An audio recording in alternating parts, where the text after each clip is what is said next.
welcome to a special edition of Tell Me Your Story, Mayhem to Miracles from the Sacred Stories Publishing Company. And this is one of 12 interviews that we are conducting with 12 of the 30 authors who have submitted stories to this compendium that I have been using. That's the word I am using. It's sort of a trilogy. There's Chaos to Clarity, where we interviewed 12 of the 25 to 30 contributors to that book. Then there came Crappy to Happy. Now we're dealing with Mayhem to Miracles. And my very special guest, and I have to tell you what a joy it is to have him back on the program again, a gentleman who I've read his earlier works and was enthralled by them. I even recorded your book, actually several of them, as audiobooks, but it was for private consumption for myself and my wife. And those people who are listening will know who I'm talking about when I say that I recorded the Celestine Prophecy on cassette for myself and my wife. James Redfield, thank you so much for joining us and contributing to Mayhem to Miracles. Well, my pleasure to be with you, and certainly to have contributed to the book. That was a lot of fun. Well, we're going to talk a lot about that. We're going to talk about your contributions, but also we'd like to talk, of course, a little bit about the work that surrounds the. It's more than just a trilogy. It's a multitude of different books having to do with the Celestine prophecies, and. First of all, I want to remind our listeners that Mayhem to Miracles, which again is a compendium of 30 letters, or stories, I should say, 30 stories, of which James Redfield has written one, and he has contributed to this work.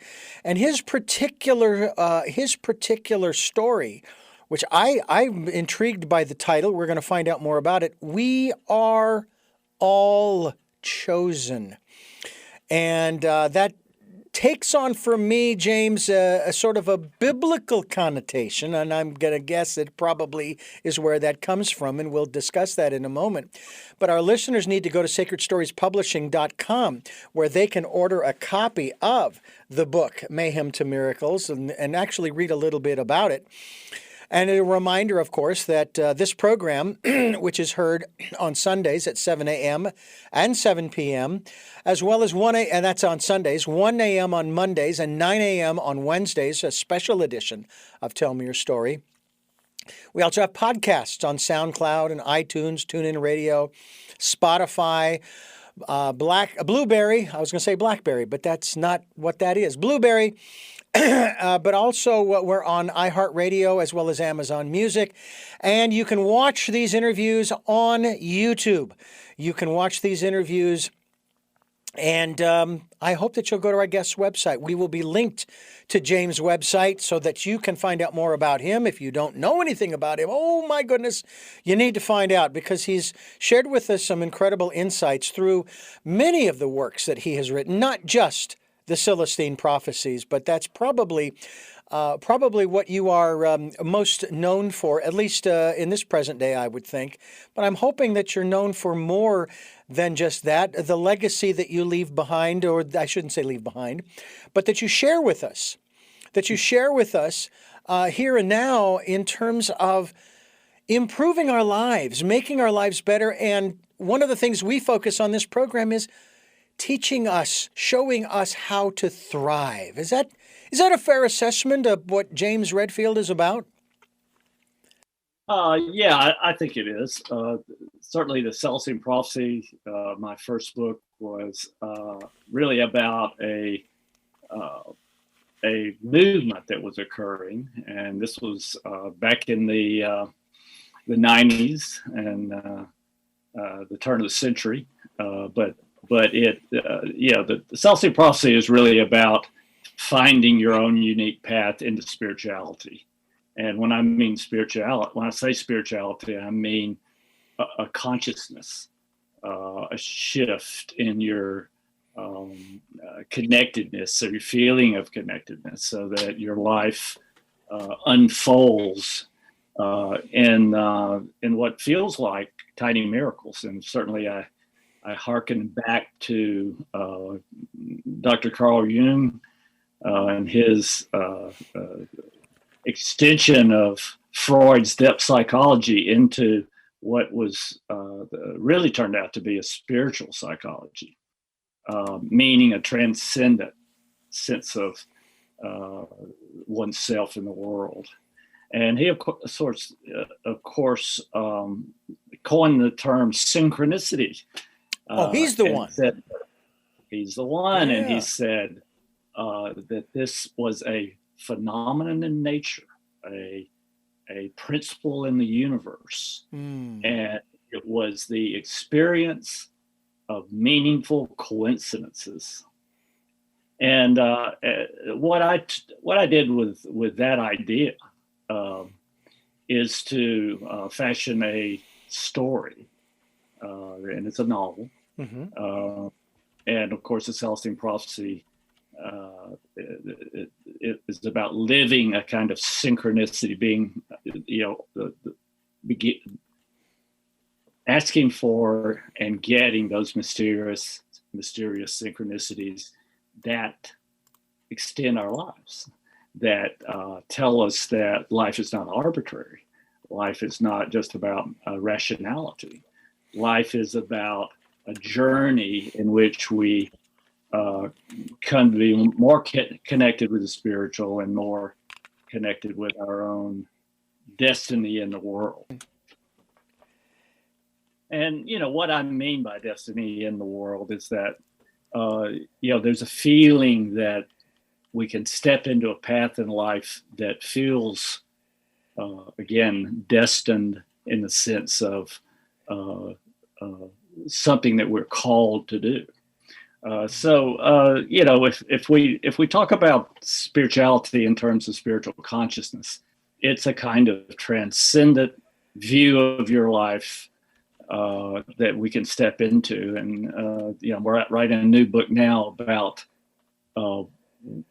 what I believe that is, in the sense of, there's certain alignments, or you might call it designs in the universe that we can get compatible with. And when that happens, our lives open up with a lot more of a sense of fulfillment and a call to some mission that we want to contribute to the world.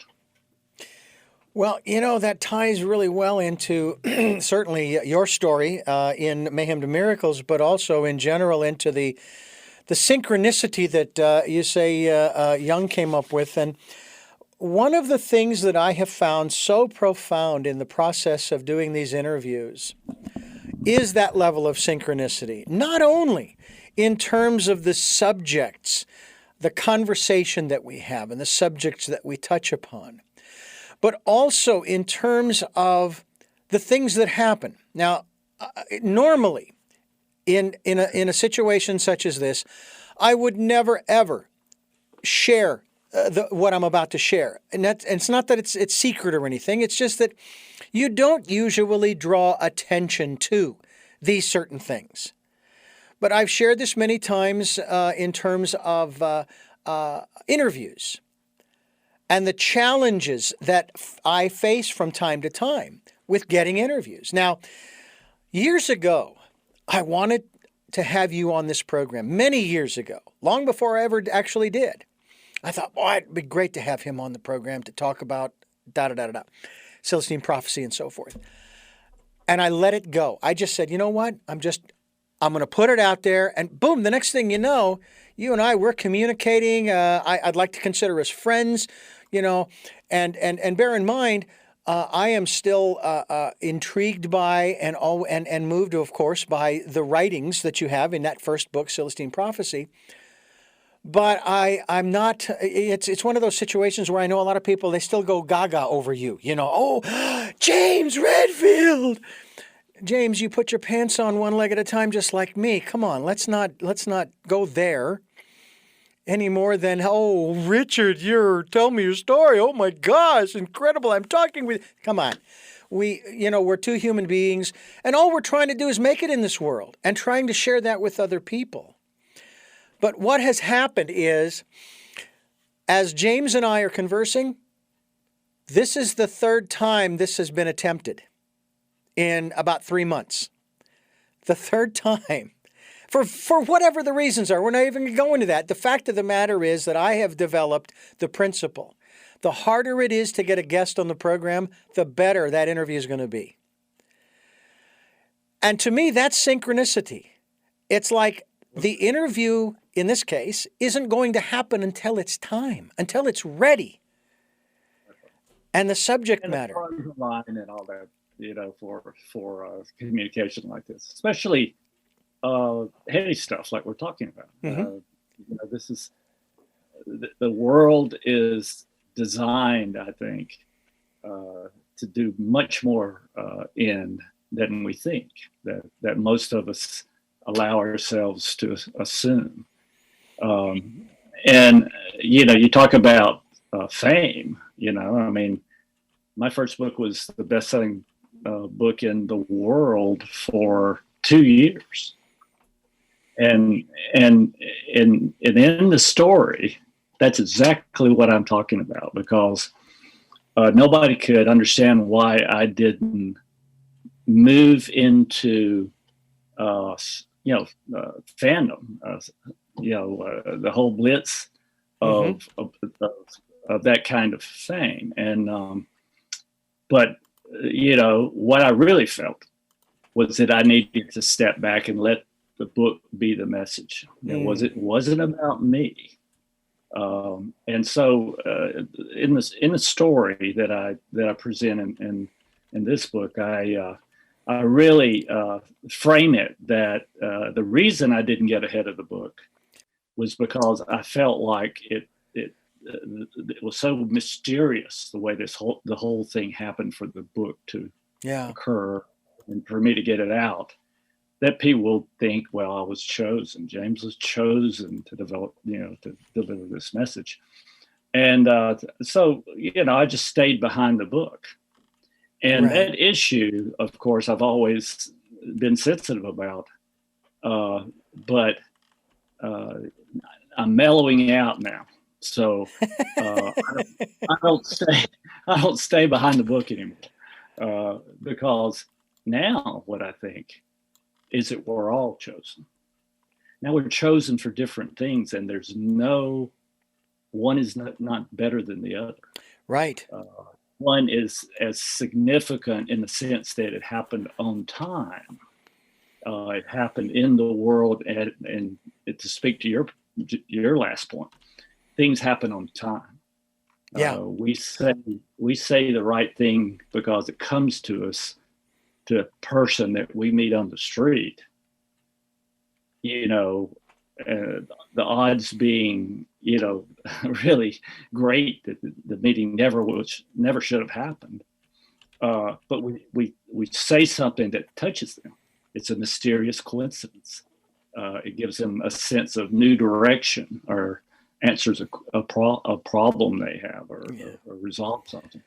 And, that's what it's all about. So that was my point in the article. I think people will like it because I tell the whole story, all the mystical aspects of how the thing happened. Well, we're talking with James Redfield. We're talking, of course, about the contribution he has made to Mayhem to Miracles, published by Sacred Stories Publishing, sacredstoriespublishing.com. We certainly hope that you will pick up a copy by going to the website. I'm sure it's available as well as on Amazon and other outlets as well.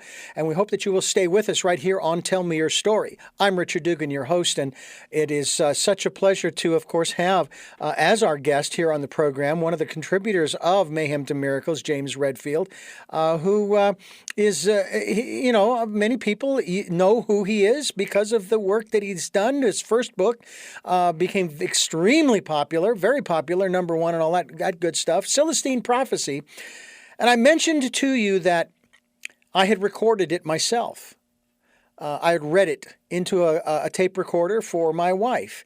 And, that was the beginnings, I suppose, of my audible recording session, but again, it was for private use only. I never shared it with anyone else other than my wife. She may still have the cassettes for all I know. And I've recorded a number of other books as well. But one of the things that has struck me about reading books such as that, another great friend of mine who has since passed on, Og Mandino, wrote the Greatest Miracle in the World, which is how I met my first wife. As I'm reading these books, my friend, the movie is playing in my mind. Okay? I can see all of the action and the adventure and the drama and so forth, and the people who are involved. I may not actually get a good look at maybe their faces per se, but I'm seeing this unfold in my imagination. And I remember, this is not one I read, I listened to this particular book off of a CD, and again, this is long before they became quote-unquote audibles, was of course Dan Brown's book, Da Vinci Code. I saw what the man was going to look like, the main character in the movie that Tom Hanks played.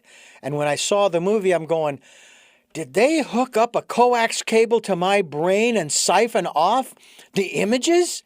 Because it looked exactly as I had pictured it as we listened to the book.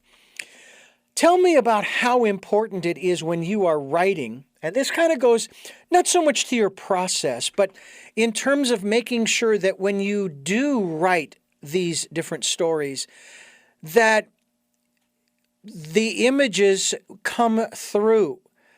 Because the thought has occurred to me that if we start to be able to communicate telepathically, we're not going to be communicating words. We will actually be communicating images, which are much more descriptive than words could ever be. What are your thoughts in that regard? Well, I find that all authors are a little different in their process, but really what it's really the energy. Gurdjieff said that all art has an objective energy. In other words, the artist puts into the work a transferable objective energy, so that what you feel when you look at a painting or read a book is what the artist put into it objectively. And I know exactly what you mean about being in the story. That's the measure for me. As I write and as I reread as the reader, it's okay. How much is it alive? Is it you can smell the smells and see the sky and feel the emotions, and so that's why I spend a lot of time writing books. I spend years, and that's what I'm after is this sense of energy that it has to pull you into the journey and all that's happening in the journey. So you're actually sort of directing the film in your mind, in your imagination, as you're writing, right? That's right. Yeah. Rewrite. And rewrite. And rewrite. 7 times. Exactly. And if I may ask, how many times did you have to go back and revisit the story? I've often think about the short stories that I wrote in high school. I was in a Southwest literature class, and we were told we were going to write these stories. And I wrote a story. It was, I don't know, maybe, and again, we're talking about college size rule paper, that kind of thing, and in longhand. And it was probably 12 or 13, maybe 14 pages. And I got a really good grade on it. I mean, my instructor, his name was Mr. Miller. God rest his soul. He was so much fun. And he really liked it. And he says, you ought to continue. And it was an interesting story. The title was Conflagration at Sea. And it was a story within a story. The actual story was one that one of the characters had written. and had submitted for competition in a writing course. And he'd been doing this for years. And this was an elder gentleman, maybe in his 50s or 60s. And a young kid of 17 comes along and wins the prize. And it just incenses and enrages him to where he actually carries out the events that he actually wrote about in the story that he submitted. And I've often thought I need to pull those up, and I need to maybe put those on the computer, type them out, and then maybe expand on those. But it's sometimes it's a lot of fun just to sit there and start to muse. And then of course back before computers, doing a longhand, I just didn't have the patience for that.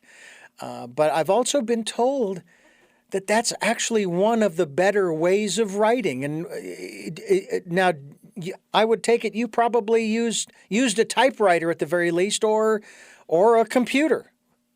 Or did you do it in longhand? Well, actually, my first book I did in longhand, just because I was doing it. I was writing even the first draft in a number of places, and this might sound a little superstitious, but my aim, and some of this was intuitive, right? I just brought this to it. My aim was to write a book that everyone would understand, whether they knew psychology, whether they knew spiritual concepts from various religions, or no matter what they knew. Mm-hmm. I wanted it to be a story that presented that much feeling and information that in a way that they could follow along. Yeah. So I wound up writing it longhand in omelet shops and restaurants, even in a bar in the middle of happy hour. That resulted in a lot of stories. Mm-hmm. But what I was trying to do is just get in the middle of human interaction, and then because it kept me grounded. This was not the Cells of Prophecy was not a theoretical book; it was an experiential book. Mm-hmm. So that what we're talking about is real spiritual connection in the sense of the heart opening and in the sense of guided intuition comes in, it worked, obviously. Mm-hmm. And everybody thought it was funny because there were plenty of computers around, but I wrote most of the first, at least the first draft of that first book longhand. So yeah, we're talking with James Redfield, author of Celestine Prophecy. He's also the author of and few are chosen. I'm sorry, no, and all are chosen. How about that? Sort of a dovetail off of the many are called, but few are chosen. But the reality is that we all are chosen. We'll find out chosen for what as we continue here on Tell Me Your Story, New Paradigms for a New World. I'm Richard Dugan, your host. I thank you so much for joining us here on the program as we come your way with lots of insight and information. Celestine Prophecy has, I've lost count, 12, is it 13, is it 14 insights? I've lost track. They're just 9. Just 9. And of course, ultimately with the 3 sequels, wound up with 12 of these insights, which I now call design features in the universe, where we can get in tune with how the world's really supposed to work. Yeah. So that's been a lot of fun making that journey. Well, let's talk a little bit about that in just a moment. But I want to talk about this aspect of how we all are chosen.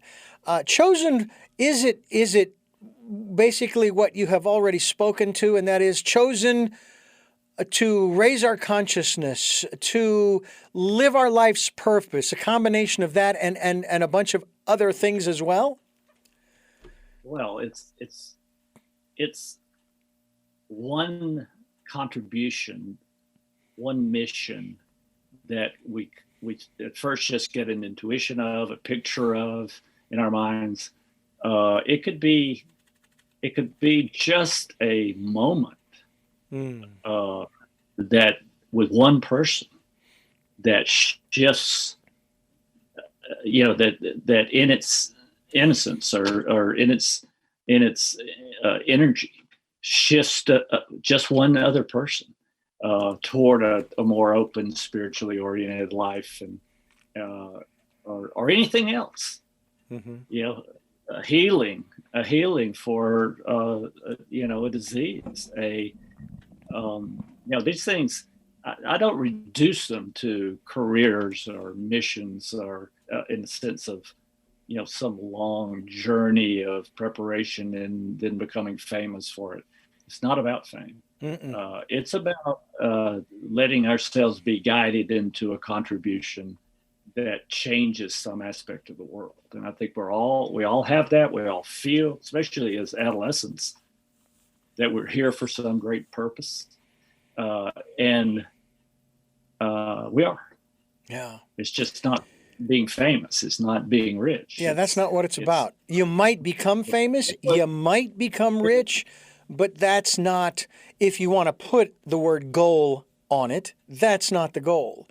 I think that for me, and you probably would feel the same way, I'll let you respond to it, it's to be of service. I mean, my boss here at the station that I work for here in Santa Barbara, that is our mantra. It is our motto.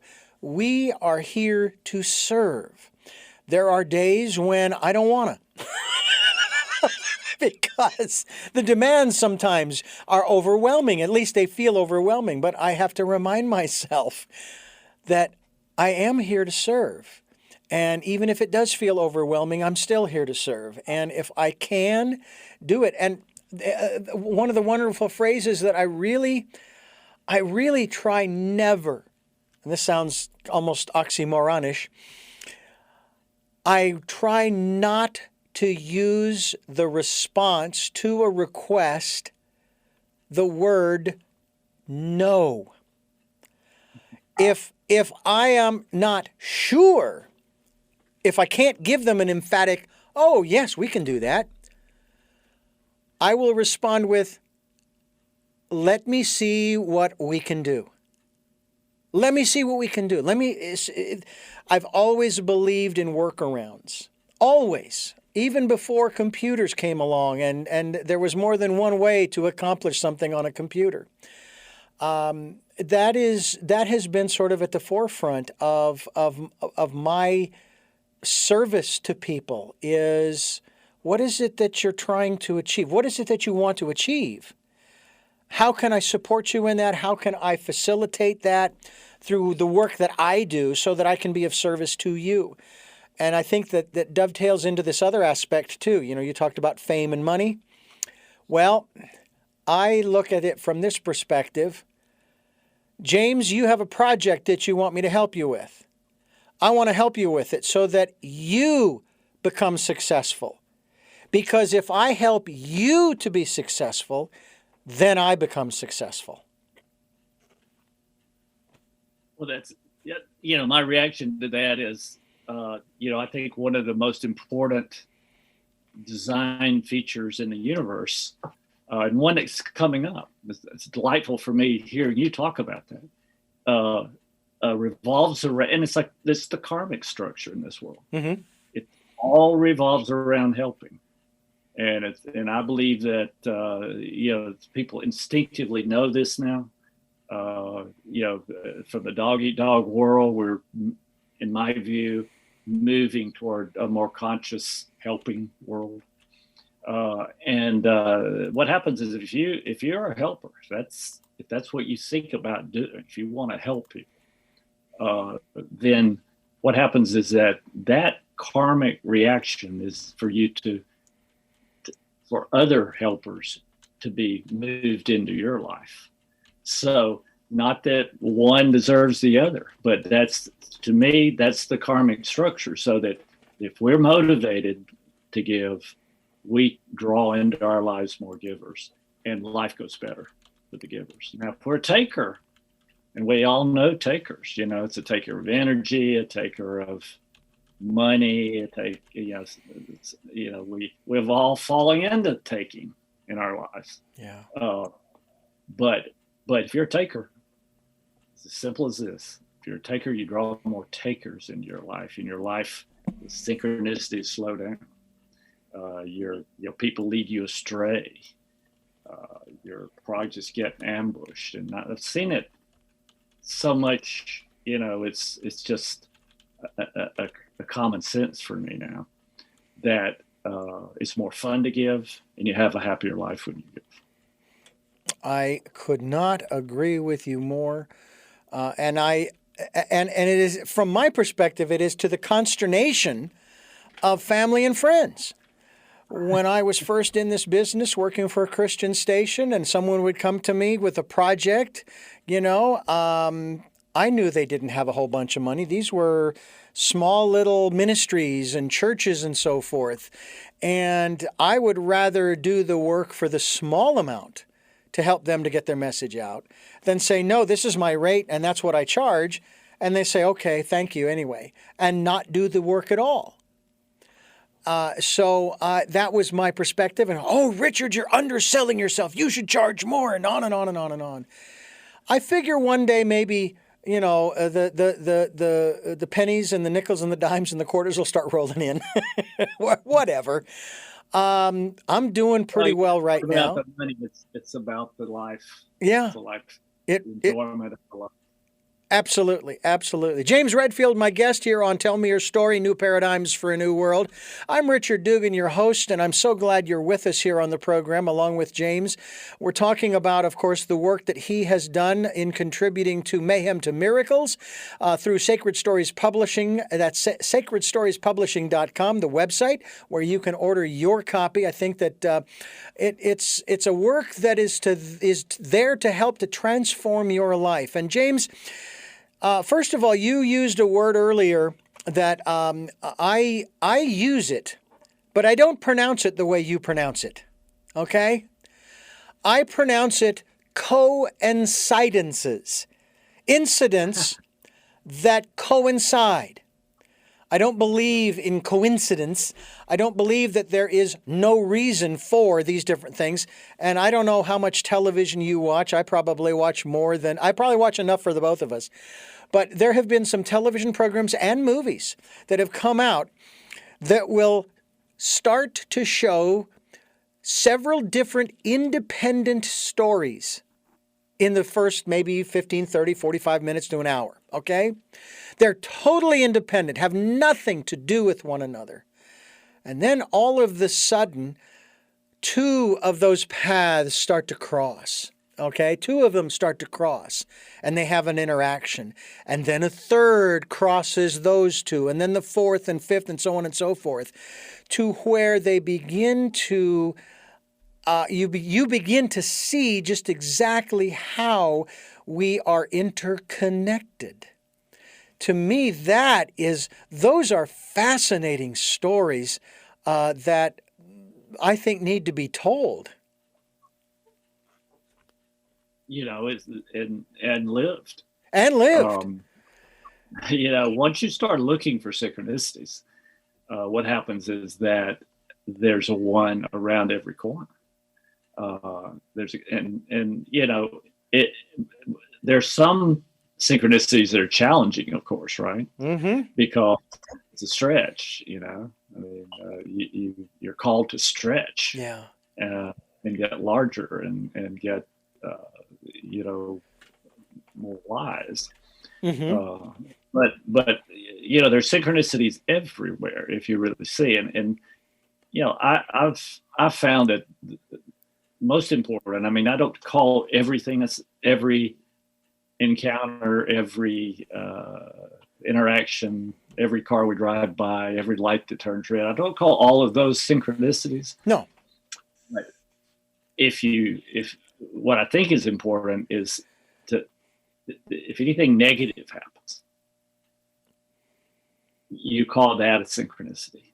And the idea is if you can find a positive in that, no matter what happens, if there's a silver lining, something that even if it's a brick wall that you've hit with a business or something, there's always a message. You know, change your attitude, change your friends, change your goal a little bit. Yeah. And that's and in that sense, so that you can almost say all of these big turns in your life are synchronicities, even if some of them are very challenging. Yeah. And what this does though is it fills your life with all these encounters that, as you say, are meant to be recognized and lived and treasured, really. Yeah. The more you can do it, to me, the greatest one, we talk about giving and getting, if you're giving synchronicities, that's the best. And what that means is, you're talking to someone and it intuitively comes to you, something that you should say. Now, it'll come as an idea, maybe an experience you had about, a problem you solved. It'll just come to mind. Yeah. And if you think that is something you should give, then what happens is that when you say it, work it into the conversation, very often that person will say, that's exactly what I needed to hear in this moment. This is why we're talking. That's what I needed to hear, what you just said. Yeah. So if you're the best kind of giving is to give synchronicities like that. They're intuitively, you participate in the great miracle of how the world works. Yeah. And the divine occurrences in the world. Right. And the great thing is that when you do that, what happens is more and more people come with your helping hand coincidences just when you need those. Absolutely. And challenge people. I talk about this so certainly that, what I really do is challenge people now. Hey, that's the real design of the world. The design of the world is not to feel like you're lost in the negative funny farm. Yeah. It's get on the path of giving and get into helping and receive, more in life. And I think that might be the real awakening that I feel of consciousness that I feel is happening out there right now. That search for and finding, meaning that revolves around helping each other, as you said. It's extraordinary life that we live. I want to ask you about this concept of transformation as we continue here on Tell Me Your Story with James Redfield. James Redfield's the author of The Celestine Prophecy and the 3 sequels, and we're also talking about the work that he has contributed to Mayhem to Miracles, published by Sacred Stories Publishing, and we certainly hope that you will go there and find out more about not only James, but also other works that Sacred Stories Publishing is putting out. I'm Richard Dugan, your host of Tell Me Your Story, along with James Redfield, and I wanted to ask you, James, about this concept of transformation. I put forth this theory. In the New Testament, in the Gospels, Jesus is there with his disciples, and he's performing all of these miracles. Wonderful stuff, whether it's turning water into wine, healing people, raising the dead, and so forth and so on. And the apostles, they're just like wide-eyed, wow, that's pretty neat. Hey, could you teach us how to do that? It's like asking a magician, could you reveal your secrets to us too? And basically, and again, I'm paraphrasing because I ain't King Jimmy, you think this is great stuff? You guys want to learn to do this? Sure, no problem. But let me tell you something. You guys are going to do greater works than this. And I've theorized, James, that the greater work is transforming our lives, raising our consciousness, if you will, becoming more aware of the others around us and having that compassion for both ourselves as well as the others. What about you? What do you think that was meant by that in terms of the greater miracles that we would do? Well, who knows? I would say, but I really would say what we just been talking about. Living life at a higher level of giving and interaction and helping each other. There wasn't a lot of that going on back then. There were a lot of sword fighting, but there was not a whole lot of that kind of, giving of tenderness and from the heart and all that goes on, that can go on now. Mm-hmm. Now we're living in a very divided time, but it's my view that consciousness is moving up into a different octave, and that is why. And the division is over whether we're going to live materially or whether we're going to move into this kind of elevated, spiritually connected world. And the world of the dark side is tests that, and we shouldn't be surprised that if they think nobody cares, then they want to get to everybody dependent on the material world and life that they champion and want to see grow. Yeah. It's a great, it's not, it's a crisis of everything, but it's also a chance to find a spirituality that has been missing in the kind of sleepiness we've been in for so long. Yeah. I've been watching, I've only watched a couple of episodes of this program on television, and it's called Dope Sick, Dopesick. And it's focused primarily on the opioid epidemic that we have experienced since the 90s.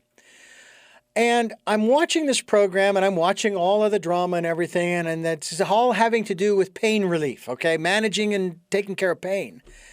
And I'm sitting here listening to the arguments from both sides, and I'm going, well, wait a minute, hold it. Could you people stop for just a second? Are you even concerned about where and why the pain is being caused? I know you want to alleviate the pain, for whatever the reasons, monetarily or humanitarian reasons. But what about figuring out why the person's in pain in the first place? And I've even heard it said, James, that 99% of our pain is caused by our mental and or emotional states, and that no pill will ever alleviate it until we deal with those mental and emotional situations. Your thoughts on that? Well, we talked about Carl Jung Yeah. and his discovery of synchronicity. Well, he also made a lot of advances in mental health, and what he broke from Freud famously, because Freud thought that what was bothering humanity was their sexual urges. Oh yeah, that caused all the problem. But what Jung found and convinced himself of, and many others since, is that what we're running from, what causes the most pain and anguish and confusion, mental confusion, is a forgetting that what we need is spiritual connection. We've gone through 400 years, 500 years of extreme secularism, extreme materialism, where there's nothing real but just the stuff you see around you. And what that causes is a kind of lack of grounding, an absence of those intuitive guidances that, and of the transformation that you talked about.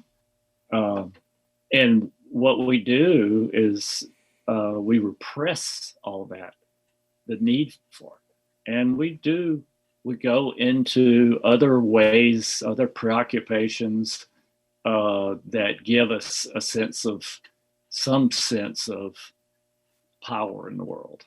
And of course, that is, it explains what Jung also pointed to, is that the psychopathology that exists in organized workplaces that have now become multinational arms of influence on the world. And when that's not giving, when that's big time taking, then it just creates more and more of that kind of angst in the world. And I think that's what, of course, happened during this age of materialism. But without a doubt, we're breaking free of that. And we've started breaking free of it, centuries ago. Carl Jung's the first work was already 100 years ago. So that we were moving out of this, but what we still see is huge entities in the world needing control and needing power, and getting together and trying to create that. But there's a lot of things that went wrong. The pain is not just emotional; the pain is physical. Mm-hmm. Sure. We lost the connection, really in the 1930s, when all over the world people left their homesteads and farms and a connection to the earth, and they went to participate in the industrial revolution, or to make that widespread. And what was lost in that was natural health. And we're having a big battle now about what keeps you safe. Is it something you buy from the same people who say it's the healthiest way? Or is it something, is it a more natural lifestyle that's missing? That when everybody was on eating great food on the homestead, that kind of healthiness. Other things went wrong, but that kind of basic healthiness, physical body healthiness, was intact. So we've lost a lot of that in the materialism and the need for money rather than spiritual connection. Yeah. But I'm very optimistic that this is short-lived, and we're rising into a kind of consciousness that we just have been talking about, that will replace all that's wrong out there. Well, I'm glad to hear of your optimism. I share that optimism for the future, and I want to share a little bit of that, or talk to you a little more about that as we continue here. James Redfield is my guest. He is the author of The Celestine Prophecy and the 3 subsequent sequels, as well as We Are All Chosen is the title of the story, and it is in Mayhem to Miracles, published by Sacred Stories Publishing. Go to sacredstoriespublishing.com to order your copy of the book, and maybe even look into getting the other 2 elements, if you will. Chaos to Clarity, that was released in, I believe it was December or January of 2018. I stand corrected, 2019.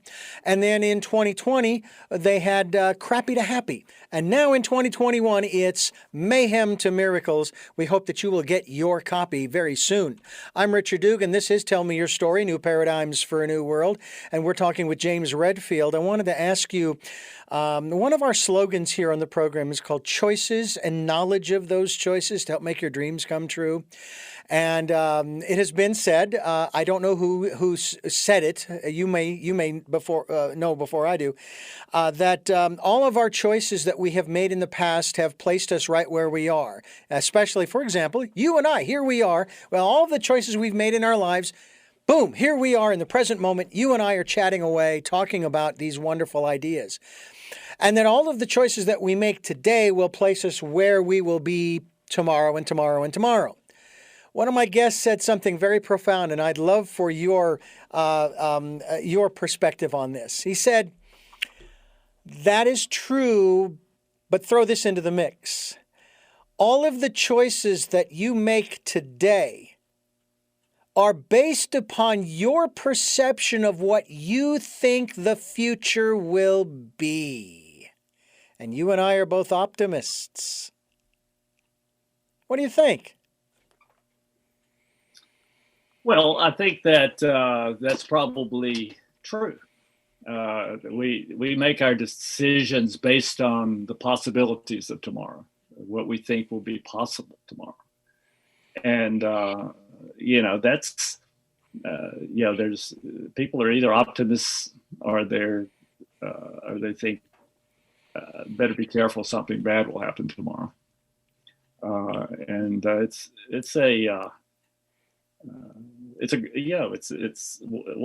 person really has to choose that outlook. You fall into it because of your family or your parents or your experience. But it's also a choice. Mm-hmm. You want to be positive. You want to see a better future. I think that's what we tend to get.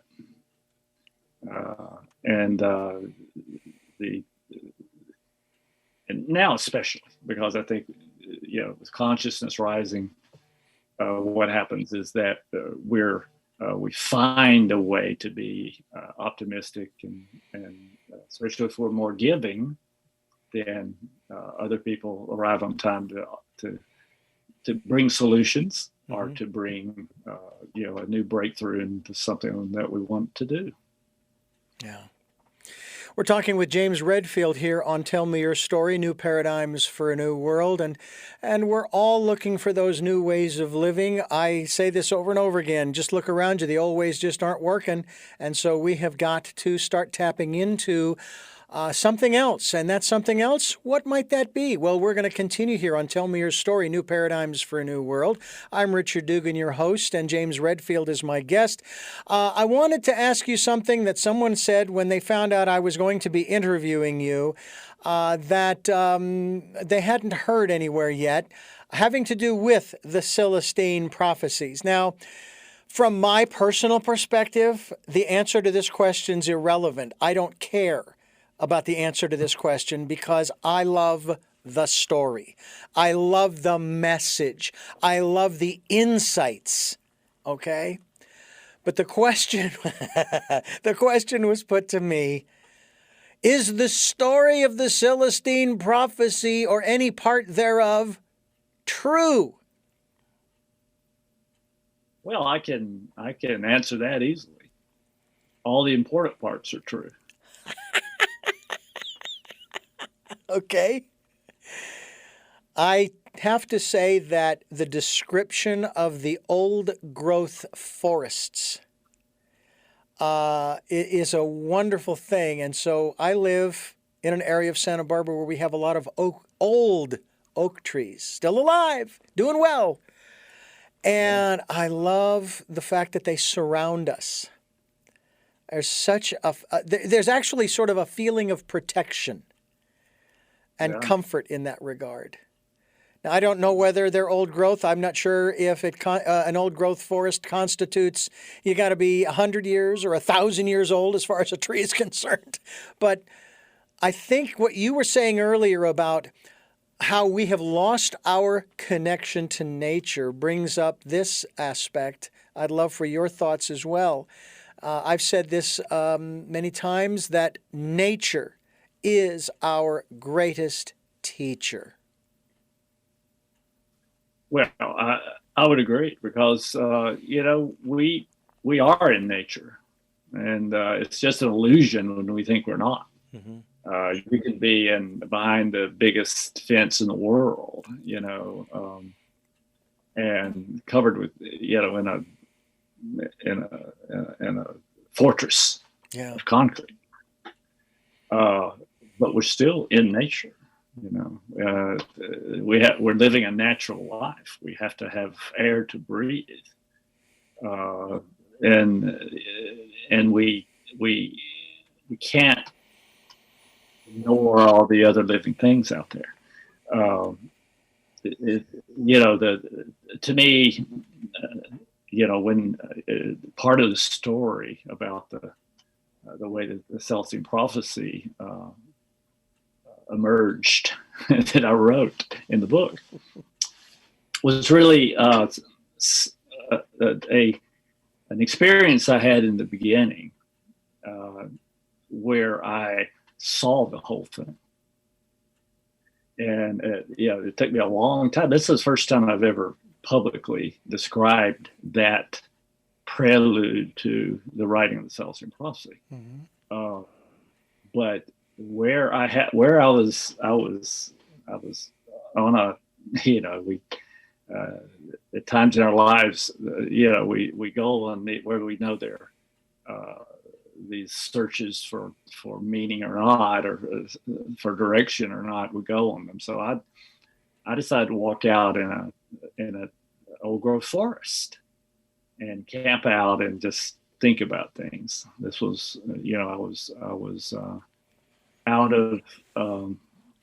of grad school and wondering what I was going to do. And so I went out there and just wound up in, I wasn't really even meditating, but there's a power that far deep in the forest.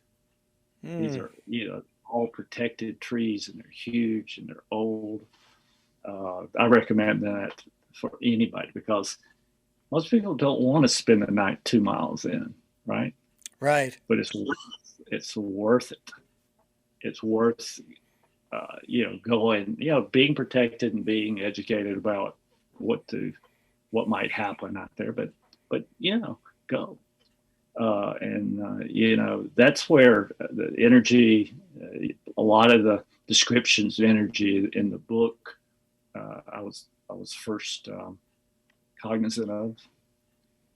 In the middle of that, I had a very extensive daydream, it didn't quite qualify as a vision, but I already was interested in writing, and what happened was really I just saw the whole thing, and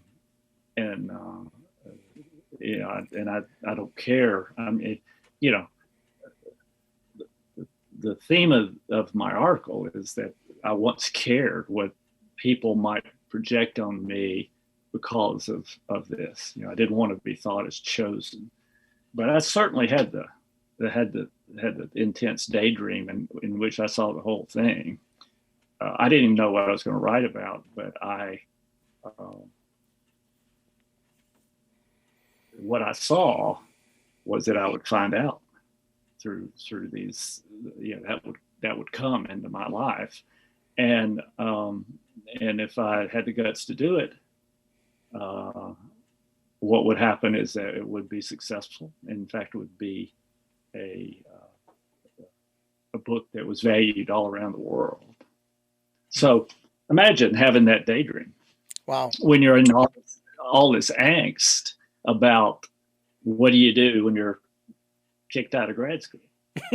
And so I didn't believe a minute of it. Not one. This was a pipe dream. And I didn't believe a bit of it. it was just, one more distraction. I thought in my mother's cajoling about to go get a real job. I've heard that too. so, uh, so, but what happened was I remembered it. Yeah. And when one of these synchronicities, what dropped in my lap virtually was the work of Carl Jung, because I hadn't really digested his break from Freud, which is very, very interesting, and his guts to merge psychology with spirituality,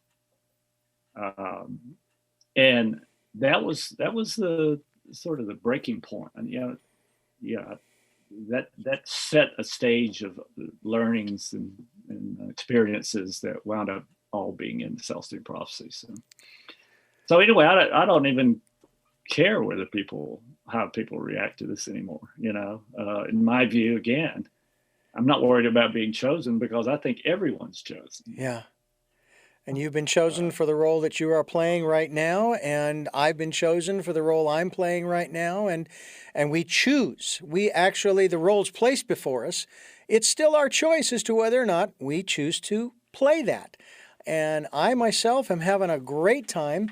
The only time that I was ever challenged by my mother to go get a real job was when I took 6 months off after graduating high school.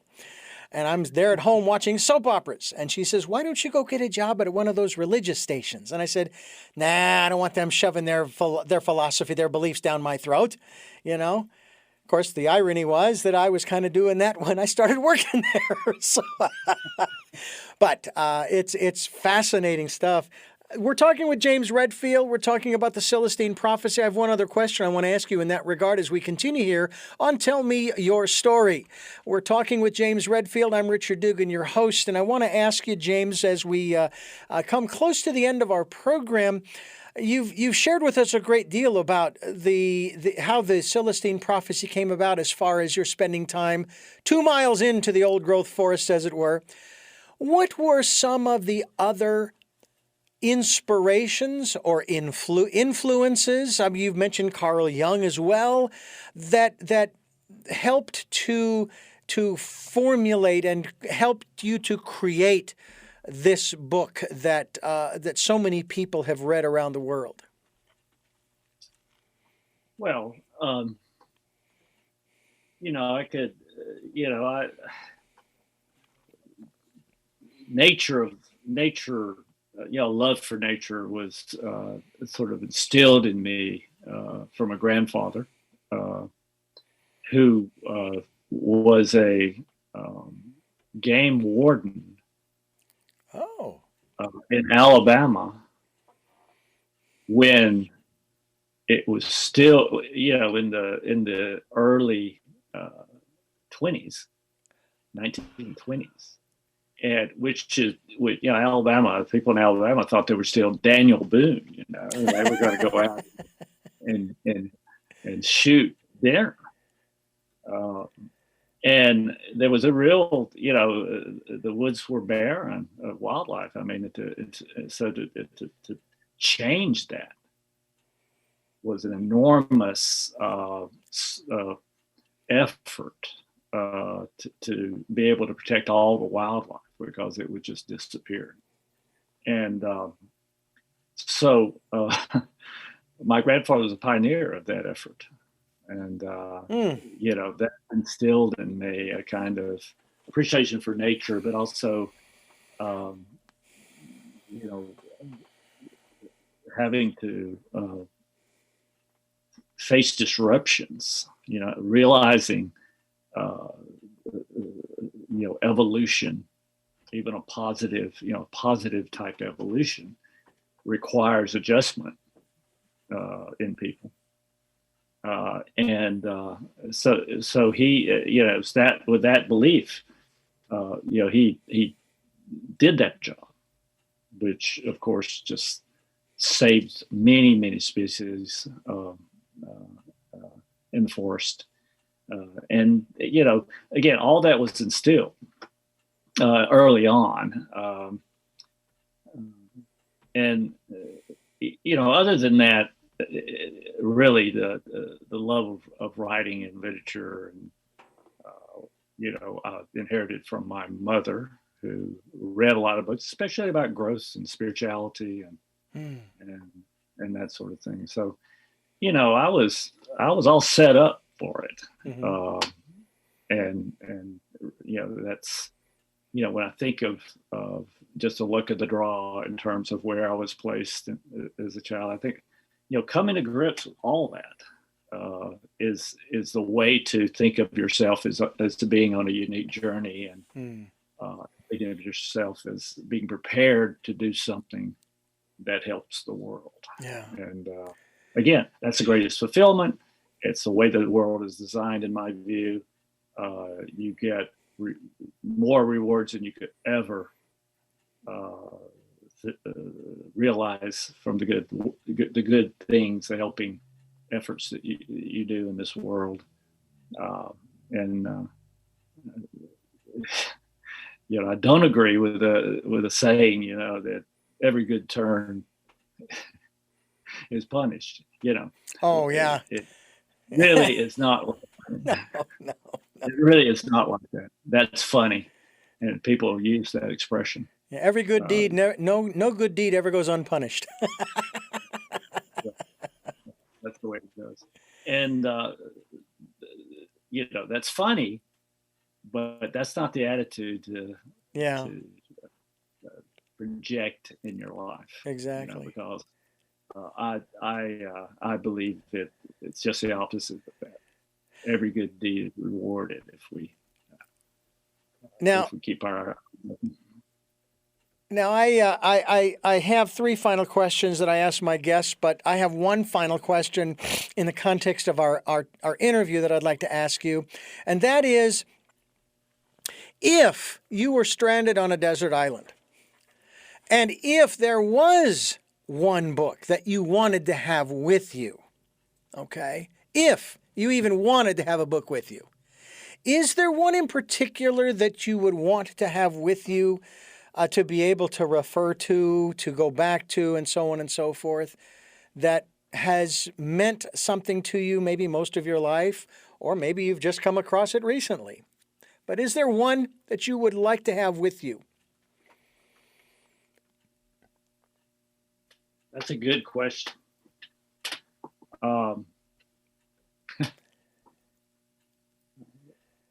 The book that I would choose? It's a book called Golf in the Kingdom by Michael Murphy. And it's an adventure story, revolves around the mysterious aspect of golf.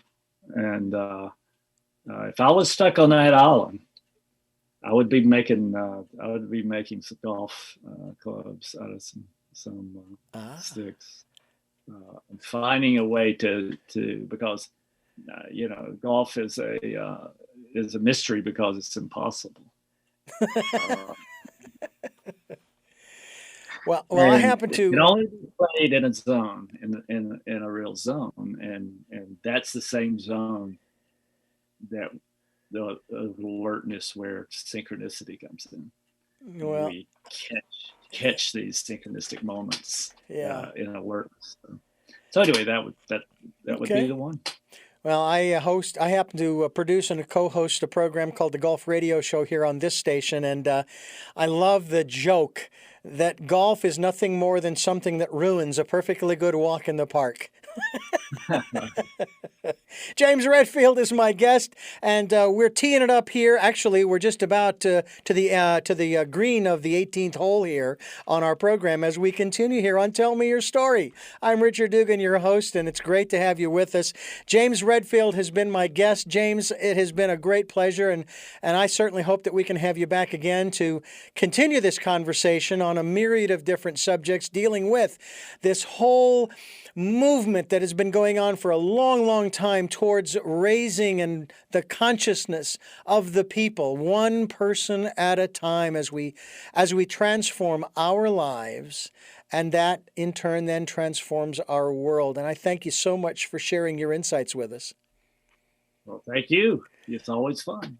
I have 3 final questions that I did ask you the last time, but sometimes those answers change. And that's why we like to ask them again. But before I do, I need to address you, the listener and the viewer. I want to thank you for listening and watching Tell Me Your Story, New Paradigms for a New World, as we give you choices and knowledge of those choices to help make your dreams come true. Sundays at 7 a.m. and 7 p.m., Monday mornings at 1 a.m., 9 a.m., Wednesday mornings for our special edition of Tell Me Your Story, streaming live at those times at richarddugan.com, as well as the podcasts on SoundCloud, iTunes, TuneIn Radio, Spotify, Stitcher, Blueberry. We're also on iHeart and Amazon Music and many other locations, and on YouTube where you can watch these interviews. And I hope you'll subscribe to either or and the podcasts and videocasts. We'd love to have you do that so that every time I post a new one, boom, you're going to be notified, and we certainly hope that you will do that. If you'd like to support the work that we are doing financially, we would greatly appreciate that. We have a PayPal and Patreon account for your security as well as ours. And when you go to PayPal to support us, they're going to ask you for an email address, and it's richard@richarddugan.com. That's richard@richarddugan.com. And also participate in the Decade of Perfect Vision, the 2020s, where we hope that you will spend that time going within, listening to that still small voice. And as we wrap up our program, we dive into the 3 final questions of our broadcast, podcast, videocast, and ask the first question: who is James Redfield? Who is James Redfield? I'm going to give you definitely a different answer. James Redfield now is a person who feels the obligation to tell the truth. And that's what I do. And I don't, sometimes it's pushy to tell the truth, but I try to do that. And, I told Joseph I had a new book going, so it's going to be about the truth. All right. So it's going to be fun, and that's me. What is it that you hope to or want to achieve through the work that you are doing now? I want to continue to to focus on how the world is really designed spiritually, and to really illuminate maybe how we can get in alignment with that design, because that's where the miracle of synchronicity happens. That's where all the inspiration happens, and that's creates the life that we're all supposed to be living, and so that's important. Yeah. Mm-hmm. And finally, what is your life's purpose? Well, my life's purpose, I think, is really to look beneath the surface and bring out truths that matter. If I had to say it in a sentence, that's it.